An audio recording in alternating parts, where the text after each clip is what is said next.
akan baca firman Tuhan bagi kita Bapak Saudara, dengan selalu mengingatkan hal-hal itu kepada saudara-saudara kita.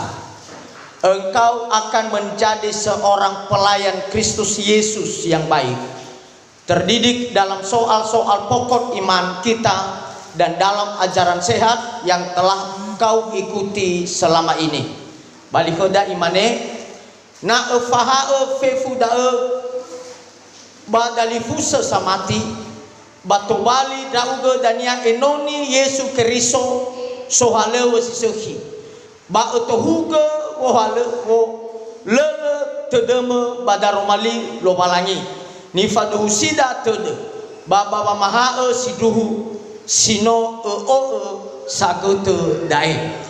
Bapak Ibu Saudara sekalian, saya akan memberikan judul daripada firman Tuhan. Pelayan Tuhan adalah jabatan yang terbaik. Sekali lagi Bapak Ibu Saudara, pelayan Tuhan adalah jabatan yang terbaik. Jabatan Bapak Ibu Saudara bukan tujuan hidup manusia. Jabatan adalah bukan hal yang sesuatu yang sangat penting dalam hidup manusia. Jabatan adalah hanya sebuah alat untuk membawa kita kepada yang mungkin yang kita inginkan kalau jabatan dunia. Tapi Bapak Ibu Saudara, pelayan ini juga merupakan sebuah jabatan daripada Tuhan. Kalau bahasa Batak dia dipakai dengan parhalado. Itu adalah merupakan sebuah pelayan, artinya jabatan. Jabatan ini Bapak Ibu Saudara adalah pelayan, ini adalah merupakan sebuah jabatan. Dan jabatan ini Bapak Ibu Saudara adalah lebih baik daripada jabatan-jabatan yang ada dalam dunia ini. Kita lihat Bapak Saudara, ada dua hal yang harus kita perhatikan dalam ayat ini. Yang pertama, dipakai kata pelayan. Sekali lagi dipakai kata pelayan. Dikatakan, saya baca sekali lagi, dengan selalu mengingatkan hal-hal itu kepada saudara-saudara kita, engkau akan menjadi pelayan. Dipakai kata pelayan Bapak Saudara. Kata pelayan, kalau istilah dalam bahasa Yunani dipakai dengan diakonio, atau yang disebut berarti melayani, atau juga dalam artinya adalah douleo yang berarti melayani seperti budak. Itu yang dimaksud dengan pelayan. Dan jabatan yang bagi Tuhan Bapak Saudara bukan memerintah, tetapi jabatan yang diberikan oleh Tuhan Bapak Saudara adalah dipakai dengan kata diakoneo Bapak Saudara, yang berarti melayani. Melayani seperti budak, artinya bahwa memberi.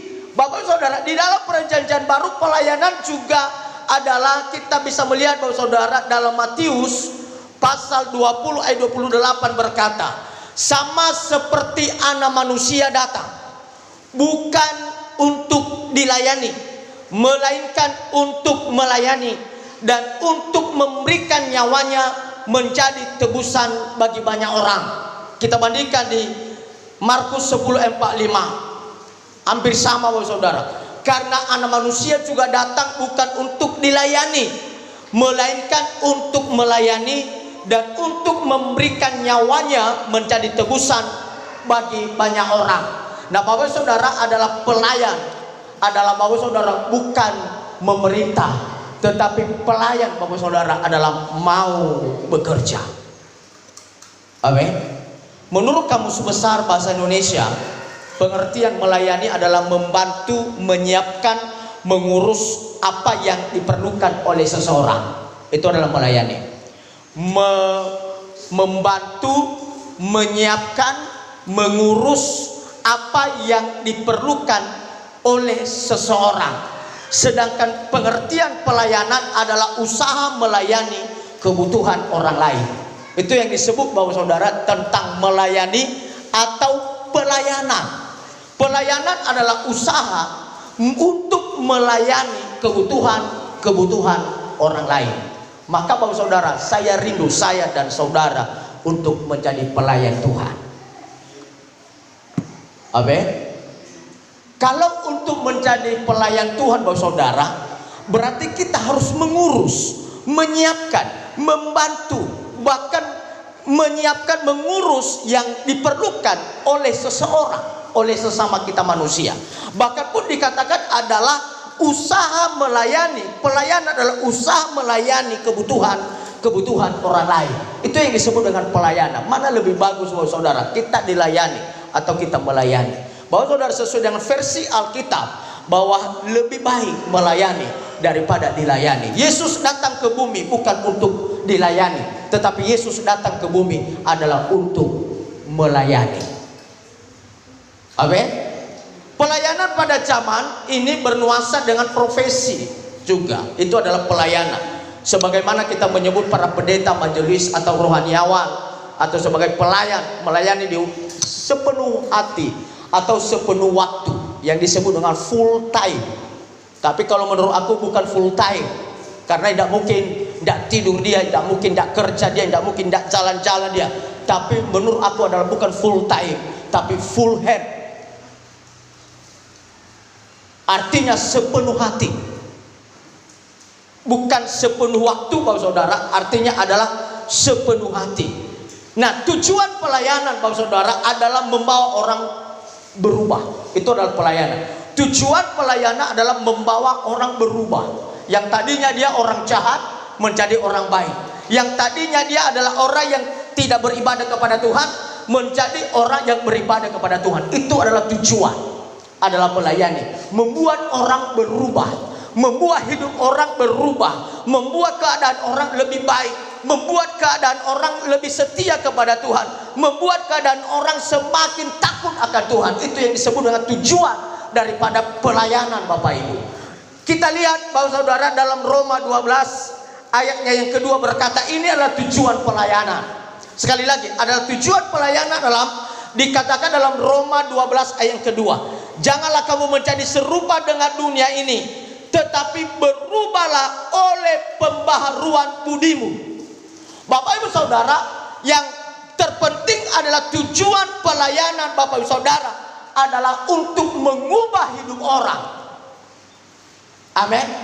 Untuk mengubah hidup orang, bagaimana hidup orang supaya yang jahat menjadi baik. Saya baca bahasanya dikatakan dalam Roma 12 ayat 2. Baihula wa auriniha gulidana adre wa aurimi mitehege ibohuni wa aurimilo walangi ena tehauge ami baji mana tola miila jomasilo walangi hadia jisaki bahadia jango musoy tedenia bahadia joa honoa. Bapak Saudara, adalah perubahan adalah sangat penting. Perubahan dikatakan di sini, ketika orang bisa berubah, maka orang bisa membedakan mana kehendak Allah dan mana yang baik dan mana berkenan kepada Allah. Berarti artinya Bapak Saudara dalam ayat ini, orang yang tidak berubah adalah orang yang tidak bisa membedakan mana yang baik dan mana yang berkenan kepada Allah. Berarti kalau kita sudah diubah oleh Tuhan, diubah dengan tujuan pelayanan, diubah dengan firman Allah, maka Bapak Saudara, buahnya dikatakan dalam Roma bisa membedakan mana kehendak Allah, apa yang baik, yang berkenan kepada Allah dan yang sempurna. Berarti artinya Bapak Saudara, nala di perubahan Bapak Urida. Berarti letak bedaka itu suci baga, cuma silowalangi. Tujuan pelayanan adalah untuk merubah hidup kita. Itu yang pertama. Yang kedua adalah dalam ayat yang pertama tadi bahwa ada kata terdidik. Terdidik. Kalau disebut dengan kata terdidik, berarti belajar menjadi orang yang melayani. Kalau disebut dengan orang yang terdidik juga berarti ada guru dan ada murid. Tapi terdidik di sini tidak ada guru. Itu terdidik. Sekali lagi, terdidik di sini tidak ada yang mengajari, tidak ada guru. Tapi terdidik di sini adalah hanya kita yang diajar. Berarti kita bisa memastikan bahwa saudara bahwa kita diajari dengan Roh Kudus, bukan manusia. Terdidik ini satu kelompok, bukan dua kelompok. Kecuali tadi belajar mengajar, baru ada guru, ada murid. Tapi ini adalah hanya terdidik. Berarti yang Tuhan inginkan dalam hidup kita, izinkan hidupmu untuk dididik dengan Roh Kudus. Amin. untuk dididik dengan Roh Kudus. Kita lihat Bapak Saudara, apa yang dididik oleh Tuhan dalam 1 Korintus 1 ayat 27. Banyak orang minder melayani Tuhan karena tidak ada sekolah. Tapi kita lihat firman Allah Bapak Saudara dalam 1 Korintus 1 ayat 27. Tetapi apa yang bodoh bagi dunia dipilih Allah untuk memalukan orang-orang yang berhikmat, dan apa yang lemah bagi dunia dipilih Allah untuk memalukan apa yang kuat. Balika da imane bahija no io dedege lo walangi wamili sibodo bagulidanu ade ena te ailasi jatua-tua simadegei wa ifili jile faabele molo ulidanu ade ena te ailasi jabele ade. Bahwa saudara, bahwa kata firman Allah, kalau kita sudah dididik oleh firman Tuhan, orang bodoh bisa Tuhan pilih untuk mempermalukan orang-orang yang terdidik, Bapak Ibu. Artinya dididik bukan orang yang terdidik, dididik menjadi orang yang terdidik, Bapak Saudara. Kita ini Bapak Saudara bukan menjadi orang yang terdidik. Kita lihat Yohanes dan Petrus ketika dia melakukan mujizat, ketika dia berkhotbah, Bapak Saudara, banyak orang, kita tahu mereka ini orang yang terpelajar. Berarti orang yang sedang dididik, Bapak Saudara. Nah, ini kata firman Allah, Bapak Saudara, kita harus memahami.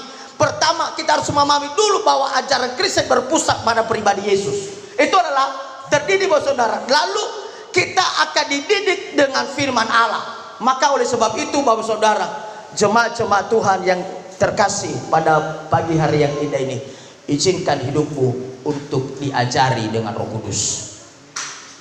Amin. Bagi pelayan, satulah bisa melayani, lalu pernah belajar kita melayani. Bagi pemimpin pujian, kita bisa memimpin pujian kalau tidak pernah terjun untuk memimpin pujian. Bagi pelayan-pelayanku, bagaimana bisa kita menyampaikan firman Allah kepada jemaah kalau kita tidak pernah terjun untuk menyampaikan kebenaran firman Allah? Untuk terdidik dengan firman Allah tidak seperti dunia, belajar dengan belajar dengan ABC, itu dasar. Tapi kalau terdidik dengan Roh Kudus, cukup hanya kita percaya, berdoa, dan belajar tentang firman Allah, baca firman Allah, maka disitulah kita akan dididik dengan Roh Kudus. Amin. Atau di lada para hamba Tuhan, tidak ada sekolah tapi bisa luar biasa dalam pelayanan. Lo si tamat sekolah, akal si sara SD, Bapak Saudara, Bapak sudah pendeta. Atau apalagi Batak Teng, Bapak Saudara, lo sekolah berabole pangadro, langkah jadi vanita. Itu orang yang terdidik, Bapak Ibu. Saya yakin bahwa saya dan saudara jadikan hidup kita menjadi orang yang terdidik dengan firman Allah. Saya kembali kepada awal daripada firman Allah. Selalu mengingatkan hal-hal itu kepada saudara kita. Engkau akan menjadi seorang pelayan Kristus Yesus yang baik, terdidik dalam soal-soal pokok iman dan dalam ajaran sehat yang telah kuikuti selama ini. Terdidik soal pokok iman, berarti yang kita dididik, Bapak Saudara, yang dasarnya adalah iman. Ada apa dengan iman, Bapak Saudara? Saya perhatikan, rupanya saya baca Ibrani pasal 11 itu, Ibrani pasal 11 itu banyak berbicara soal iman. Rupanya anak 6 ayat 6 berkata dalam Ibrani pasal 11 itu, dia bilang di situ, tanpa iman tidak mungkin orang berkenan kepada Allah. Berarti kehidupan seseorang adalah harus didasari dengan iman. Amin. Fa'aurini hasamati, harus didasari dengan famati bafaduda de keluarannya. Itu adalah dasarnya, Bapak Saudara. Tanpa iman, naleha di famati, tidak mungkin orang berkenan kepada Allah kalau tidak ada iman.